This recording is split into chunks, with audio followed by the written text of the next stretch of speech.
பாசத்தோடு வளர்க்குறாரு. அதே மாதிரி பாப்பாத்தி அம்மா அண்ணியாரும் அவரை ரொம்ப நல்லா வளர்க்குறாங்க. இவருடைய தொழில் என்னன்னா பக்கத்தில் ஏதாவது கோயிலில் காலட்சேபம் பெரிய மீராசம் ஜமீன்தார் வீட்டில் போய் அங்கே போய் பிரசங்கம் பண்ணுறது, இந்த வீட்டில் தான் பசங்களுக்கு வகுப்பு எடுக்கிறது, அவரை நாடி வர பக்தர்கள்கிட்ட தேவாரம், திருவாச்சகம், திரை புராணம், அந்த புராணம் சொல்கிறது.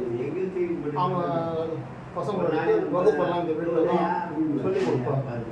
ஒரு கட்டத்தில் தன்னுடைய தம்பிக்கு கிட்டத்தட்ட 4 வயசு மேலே ஆகுது. அவருக்கு பாடம் சொல்லிக் கொடுக்கணும்னு சொல்லிட்டு அவர் வகுப்பு எடுக்கிறார். அப்போ அவங்க அண்ணாக்கிட்ட அவர் ரொம்ப செல்லமாக இருக்கிறது, அந்த பாடத்தெல்லாம் அவர் கவனிக்க மாட்டேங்கிறார். விளையாட பண்ணிக்கிறோம், சிறுமிகள் பண்ணிக்கிறோம், இருப்பான் பாடத்தை அவர் கவனிக்க மாட்டேங்கிறார்.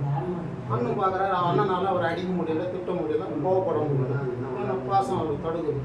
சரி, இவன் நம்ம கூட இருந்தால் படிக்க மாட்டான். பக்கத்தில் 4 தெருவுக்கு காஞ்சிபுரம் சபாபதி அவர்கிட்ட போய் தன்னுடைய தம்பியை ஒப்படைக்கிறார். உங்களுக்கு நீங்கள் பாடம் சொல்லி கொடுக்கணும். அவரு கேட்குறாரு, நீங்கள் பெரிய நல்ல மனிதர்ந்தாங்க, என் தம்பிக்கு நீங்கள் பாடம் சொல்லி கொடுக்கணும். இல்லை, என்கிட்ட பாடத்தை அவன் கேட்க மாட்டேங்கிறான், ரொம்ப அலைகளை நம்ம பண்ணுறோம், அதனால் என்னால் கோவப்பட முடியல. நீங்கள் நல்லா பயப்படுத்தி அவன் படிப்பான், தயவு செய்து நீங்கள் பாடம் எடுக்கணும். சரி, கூட்டு போவோம்னு சொல்லி அவர் சொல்கிறாரு. ஒரு தம்பியை அவர்கிட்ட காஞ்சிபுரம் சபாய்க்கு ஒப்படைச்சு வீட்டுக்கு வந்துடுறாரு. அப்போது ஔவையாருடைய இது பயன்படுது. ஓதாமல் ஒரு நாள் இருக்க வேணாம், மாதாவில் ஒரு நாள் மறக்க வேணாம், செய்நல்லூர் மறக்க வேணாம், பஜார் வாசி வெடிக்க வேணாம்னு சொல்லிட்டு அந்த பாட்டத்தை சொல்லி இருப்பாங்க.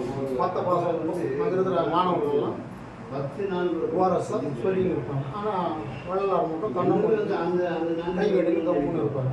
அப்போ வாத்தியார் கேட்குறேன், எல்லாரும் சொல்கிறப்போ நீ மட்டும் தான் கம்முன்னு இருக்கேன், நமக்கு தெரியலன்னா சொல்ல, நான் உங்களுக்கு சொல்லித்தரேன்னு கேட்டேன். இல்லை, அதில் நாட்டை இல்லைன்னா எப்படி நீ படிக்கணும்னு சொல்லுவாங்க, என்ன விட்டுருப்பாங்க, நீ படிக்கலைன்னா எப்படி? இல்லை, அதில் வர சரியில்லைன்னு என்ன சரியில்லைன்னா ஆண்டவங்கிட்ட கேட்கும்போது வேண்டும் வாங்க. நீங்கள் ஔவையாருக்குலாம் வேண்டாம் வேண்டாம் வருது, எனக்கு நீ சொல்கிறது ஒன்றும் புரியல, இது 1000 காலத்து விஷயம், ஔவையாருக்கு எப்போ இப்போ வரமாட்டாரு, யாருமே கண்டுபிடிக்காது, நீ நான் கண்டுபிடிச்சோம். அவர் ரொம்ப கோச்சிக்கிறார். சரி, நீங்கள் உனக்கு என்ன தெரியும் சொல்ல, நான் கேட்குறேன்றார். அப்போ சொல்ல இறைவன் கேட்கும்போது வேண்டும்னு சொல்லணும், இதில் வேண்டாம் விட்டு ஆரம்பம் நல்லா இருக்கும், முடிவு சரியில்லைன்றாரு. சரி, முடிவு ஆரம்பம் இன்னும் எதுவும் நீயே சொல்லு, நான் கேட்குறேன். அப்போ ஒருவன் இருக்கின்ற உத்தம் உறவு வேண்டும், உள்ளொன்று வைத்து புறமுறை உருவாக வேண்டும், பெருமை புகழ் பேசணும், பொய்மை பேசாது, மறு வேண்டாம் மறுக்க வேண்டும், உன்னை மதி வேண்டும், நிதி வேண்டும், நோய் எட்டு வாழ வேண்டும் சொல்லி அந்த இது முருகன் மேலே 31 பாடல் அப்படி அறிவு மாதிரி பட்டுது.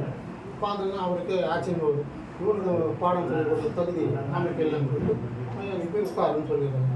மற்ற மாணவர்களுக்கு வந்து கொடுக்குறாரு, இவருக்கு அவர் எந்த பாடங்கள் எடுக்க மாட்டேங்கிறாரு. இவர் பார்க்குறாங்க